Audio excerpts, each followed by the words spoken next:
Welcome to The Lead. I'm Jake Tapper, and we start today with breaking news in our politics lead. Just moments ago, the Senate passed a bill that would help avoid a catastrophic rail strike, one that was expected to start within days.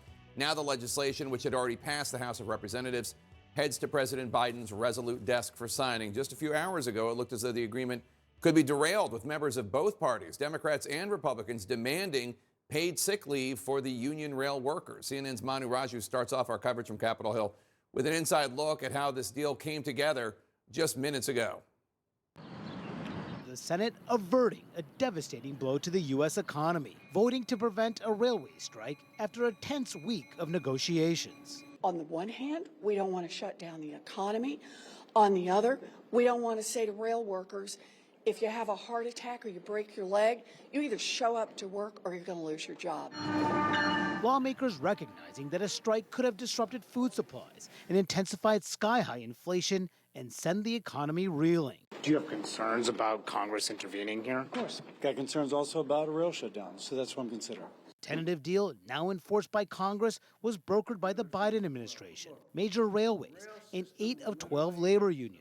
But that plan lacks paid sick leave for workers. So progressives on Capitol Hill demanded that the Senate guarantee at least 7 days for rail workers. It would be an absolute outrage if these workers did not get at least 7 days paid sick leave. So this is a small number of dollars for their bottom line to take care of their workers the way that they should. President Biden defended the deal at the White House today when questioned on paid sick leave. What I made it really clear is that what was negotiated was so much better than anything they ever had. But the amendment to mandate paid sick leave fell 8 votes shy of the 60 needed for passage, amid opposition from most Republicans who say that Congress should not dictate the terms of the negotiations. Moderate Democrat Joe Manchin agreed. I'm concerned about us jumping into that when you have 8 unions have agreed to the package that they negotiated with the Department of Labor and with the president.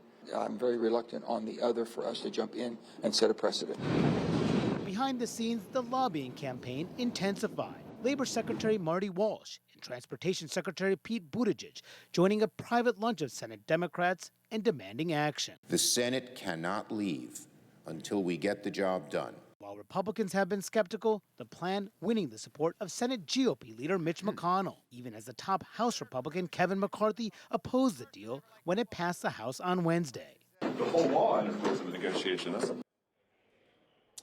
So the vote was a bipartisan one in the Senate that just closed just minutes ago. The vote was 80-15, and 80 voting yes, 15 voting against it. 5 of those no votes were Democrats. 10 of those appear to be Republicans. There was one Republican who voted present, that's Senator Rand Paul. So after a week of back and forth, Jake, a bipartisan vote in the Senate essentially moves forward on this tentative agreement without the paid sick leave that many progressives demanded. And conservatives as well. Manu Raju, thanks so much. Joining us now to discuss Transportation Secretary Pete Buttigieg. Mr. Secretary, the bill just passed the Senate despite objections from members of both parties who wanted paid sick leave to be included. Why are you okay passing a deal that does not guarantee paid sick leave for these union workers? Well, first of all, the importance of this deal is that a rail shutdown is being avoided. If that were to happen, we would have seen hundreds of thousands of American workers laid off, energy prices shooting up once refineries were unable to continue operating, issues getting chlorine to water treatment plants, auto industry factories shutting down within hours, if not days, of that happening. So what we've been able to avoid is a major blow to workers, farms, families across the country. Not everybody got what they wanted in this deal, but what was enacted is something that mirrors what was reached in the tentative agreement at the negotiating table between union leaders and railroad companies. What that includes is a 24% pay increase for railroad workers. They are essential workers who deserve to be paid well, on average $100,000 or so in pay. It includes adjustments to their health care, an additional day of paid personal leave. But again, not a perfect deal, and every side had to give in something in those negotiations to reach that deal.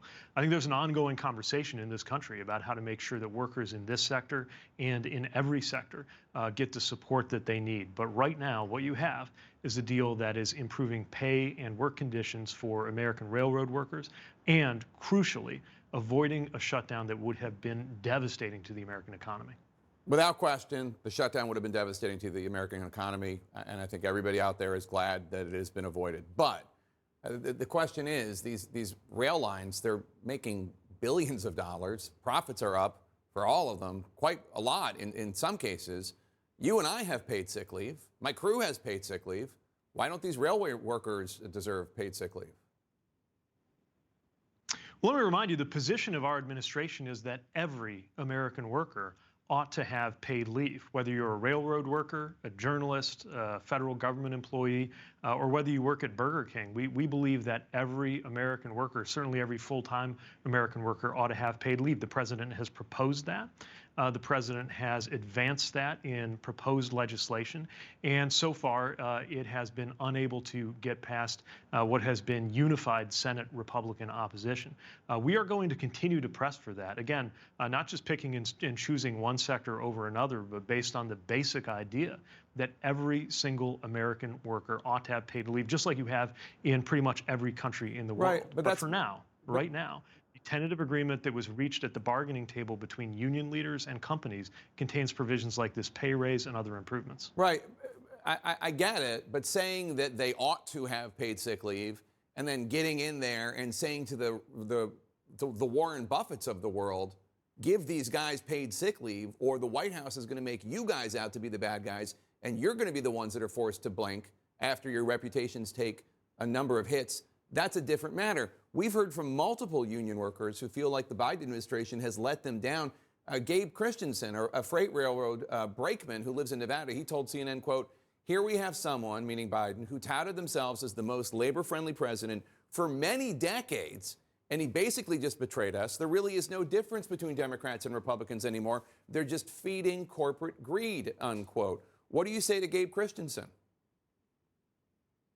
Well, if you don't think there's any difference, you should look at the difference between this president, who has advanced good-paying jobs, who has made sure the National Labor Relations Board is able to do its job, who has put in the first card-carrying union member to be labor secretary in a generation, who has upheld everything from Davis-Bacon wages to the kind of working conditions to make sure that unions can thrive, because he believes strongly in American unions, in organized labor, and is proud to be the most actively pro-union president in a generation. Again, that doesn't mean everybody got everything that they wanted. And we need to have a broader conversation about the labor models and the business practices of transportation companies in this country. And I think that conversation's going to continue, and will reach a new phase as soon as the ink is dry on this bill. But in the meantime, what you have is a tentative agreement that was reached by union leaders and company leaders at the bargaining table.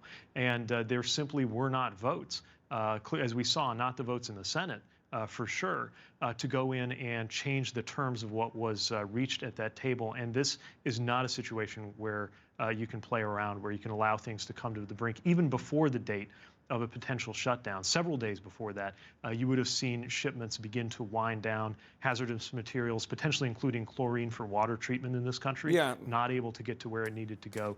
So this is a situation where we couldn't allow brinksmanship to override the economic and national security of this country. But we are far from done as an administration doing our continued work to create good-paying jobs, to support union jobs, and again, continuing to press the case for paid leave for every single American in every single job in this country. What does it mean to press the case if you're not willing to actually go to these billionaires and say, how on earth can you sleep at night not letting your railway workers have paid sick leave, which is just like that? I mean, that's not an extravagant benefit, paid sick leave. You get sick, you get to take a few days off. They don't have that. So I guess these lofty aspirations are one thing, but I didn't hear any language coming from the administration saying these rail companies need to get serious about offering basic benefits like paid sick leave. I didn't hear that.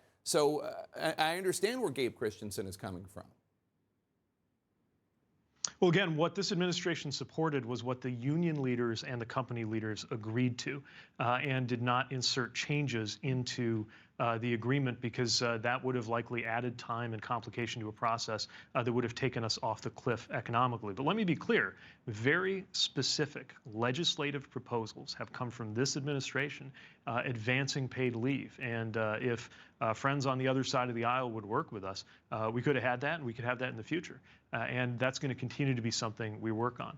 In the meantime, what we have now is millions of Americans who can breathe a sigh of relief, knowing that everything from baby formula to milk to petroleum products that affect the price of gasoline to treatment materials for water to all of the other things we count on will continue moving. And the workers, the essential workers who get them where they need to go, not only have an additional day of paid personal leave per the agreement that was reached, but also a 24% pay increase. Yeah, obviously not every labor leader was on board with that plan, but there were some that were. Transportation Secretary Pete Buttigieg, thanks, and congratulations on averting the major crisis.